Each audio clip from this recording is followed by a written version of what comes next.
जाने अब किसको वो सहरी में जगाती होगी और अब किसको वो अफ्तार कराती होगी।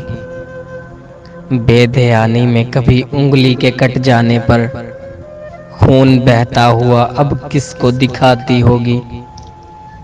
ऐन मुमकिन है कोई याद तो आता होगा, चीज जब कोई पसंदीदा बनाती होगी। गुजरे लम्हों के कई नक्श उभरते होंगे, अपने कमरे को जो फूलों से सजाती होगी।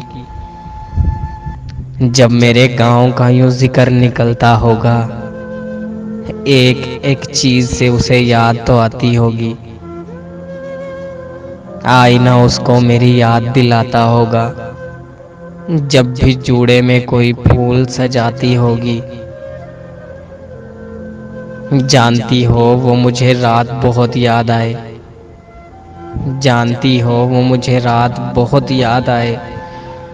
फोन करके ये सहेली को बताती होगी, जिसकी आंखों का कभी शहर ये दीवाना था,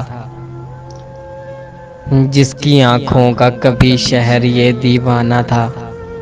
ऐन मुमकिन है कि अब चश्मा लगाती होगी। जाने अब किसको वो सहरी में जगाती होगी और अब किसको वो अफ्तार कराती होगी।